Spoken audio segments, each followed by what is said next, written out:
Selamat siang kepada siswa-siswi kami sekalian. Kita lanjutkan materi MPLS kita pada hari ini, yaitu mengenai pengenalan kurikulum 2013. Pada kurikulum 2013 itu terdapat beberapa tahap pelaksanaan pembelajarannya. Yang pertama yaitu kegiatan pendahuluan. Nah, di kegiatan pendahuluan ini ada beberapa hal yang perlu dilakukan. Yang pertama, itu mengkondisikan suasana belajar yang menyenangkan. Lalu yang kedua, mendiskusikan kompetensi yang sudah dipelajari dan dikembangkan sebelumnya berkaitan dengan kompetensi yang akan dipelajari dan dikembangkan. Nah, di sini guru dan siswa bersama-sama mendiskusikan materi yang sudah dipelajari sebelumnya dengan materi yang akan dipelajari selanjutnya, sehingga materi yang sebelumnya dapat berhubungan dengan materi yang akan dipelajari. Lalu yang ketiga, menyampaikan kompetensi yang akan dicapai dan manfaatnya dalam kehidupan sehari-hari.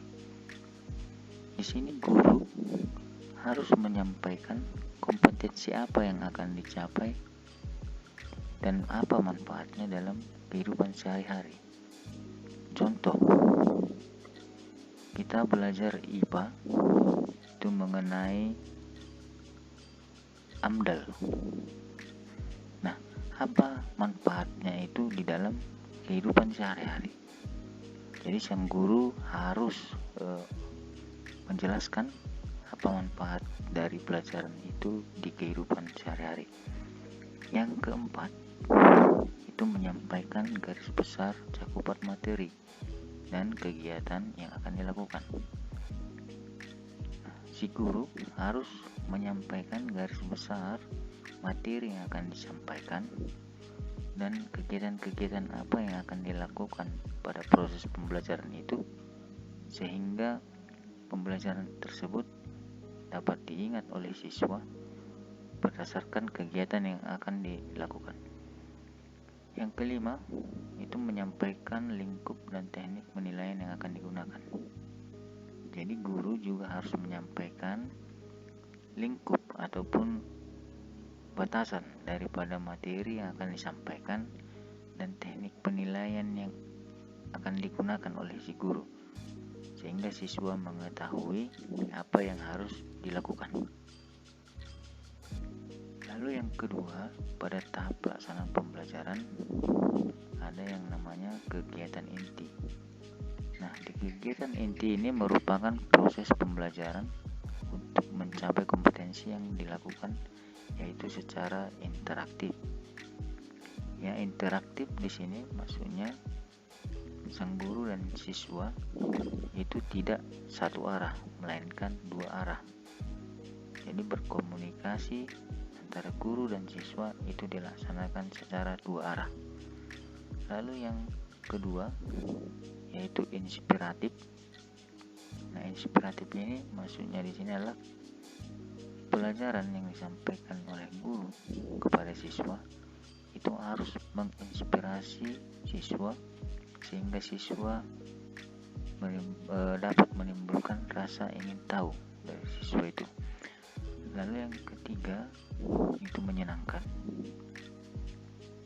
Guru dan siswa itu bersama-sama menciptakan suasana yang menyenangkan dalam proses belajar mengajar, sehingga proses belajar mengajar tersebut dapat berjalan dengan lancar. Yang keempat, menantang. Artinya pelajaran yang diberikan oleh guru sifatnya menantang, sehingga siswa keingintahuannya ini bertambah. Nomor 5, memotivasi siswa untuk berperan aktif. Di kurikulum 2013, siswa harus lebih berperan aktif daripada guru. Siswa mencari ataupun menggali hal-hal yang akan dibahas pada materi yang diberikan oleh si guru. kegiatan inti juga ini harus menggunakan pendekatan saintifik. Apa saintifik itu? Ini ada 5, itu 5M. Yang pertama, mengamati. Jadi si siswa itu harus bisa mengamati hal-hal yang ada di sekitarnya. Lalu yang kedua, itu menanya.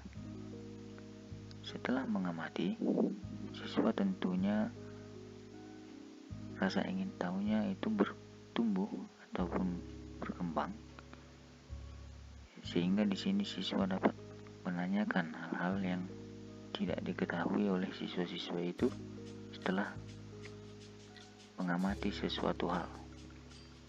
Lalu yang ketiga itu mengumpulkan informasi atau mencoba. Nah, setelah siswa menanya, tentunya siswa dapat mengumpulkan informasi dari berbagai sumber, misalnya internet ataupun yang lain. Lalu yang keempat itu menalar atau mengasosiasi. Dari pengumpulan informasi tentu siswa sudah bisa menalar apa yang ingin ditahu oleh siswa tersebut. Lalu yang kelima, mengkomunikasikan. Siswa harus dapat membuat bahasa sendiri dan menyampaikan informasi tersebut kepada si pendengar ataupun kepada yang lain. Lalu tahap berikutnya pada tahap pelaksanaan pembelajaran, yaitu kegiatan penutup, di mana kegiatan penutup ini ada langkah-langkahnya. Yang pertama, membuat rangkuman pelajaran. Di sini guru bersama-sama dengan siswa itu merangkum pelajaran yang telah dipelajari pada saat itu juga. Yang kedua, melakukan refleksi terhadap kegiatan yang sudah dilaksanakan. Guru dan siswa itu harus merefleksi terhadap kegiatan yang baru saja dilakukan, apa yang kurang dan apa yang harus diperbaiki. Nomor 3, memberikan umpan balik terhadap proses dan hasil pembelajaran. Guru harus memberikan umpan balik terhadap proses belajar yang baru saja dilakukan. Apa saja umpan balik tersebut? Contoh, si guru dapat memberikan soal-soal yang berhubungan dengan pelajaran yang baru dipelajari. Nah, di kurikulum 2013, di sini tentu ada beberapa aspek-aspek penilaian. Yang pertama itu pengetahuan. Aspek pengetahuan merupakan aspek yang ada di dalam materi pembelajaran untuk menambah wawasan siswa di suatu bidang. Di dalam kurikulum 2013 ini, pada jenjang SMA atau SMK, itu bobot pengetahuan 80% dan aspek karakter itu hanya 20%. Tentunya berbanding terbalik dengan pada saat siswa tersebut berada di tingkat SD. Di tingkat SD itu bobot pengetahuannya hanya 20%, lalu karakternya 80%. Lalu di tingkat SMP itu pengetahuannya itu 40%, lalu karakternya 60%. Lalu yang berikutnya yaitu keterampilan. Aspek keterampilan bertujuan untuk meningkatkan keterampilan siswa dalam membuat, melaksanakan, dan mengerjakan suatu soal atau proyek, sehingga siswa dapat terlatih sifat ilmiah dan karakter yang merujuk pada aspek keterampilan. Aspek keterampilan dapat berupa keterampilan pengerjaan soal, keterampilan pengerjaan dan pelaksanaan proyek, keterampilan membuat teks, dan keterampilan dalam menjawab soal lisan. Jadi di sini ada beberapa keterampilan yang akan diukur oleh si guru. Jadi siswa dapat mengerjakan soal itu merupakan sebuah keterampilan yang dapat diukur oleh si guru.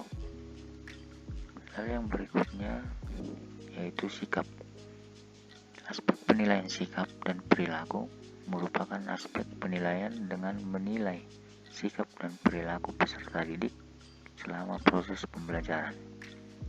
Aspek penilaian ini dinilai oleh guru dalam jurnal harian, teman sejawat, dalam sebuah lembaran nilai, dan diambil oleh diri masing-masing siswa. Jadi si guru di sini dapat membuat jurnal dalam menilai sikap masing-masing siswa. Lalu yang berikutnya, guru juga bisa membuat penilaian sikap terhadap teman-teman sejawat, maksudnya adalah siswa dengan siswa. Lalu yang berikutnya, guru juga dapat menyebar angket ke pribadi masing-masing siswa, sehingga siswa tersebut menilai dirinya sendiri.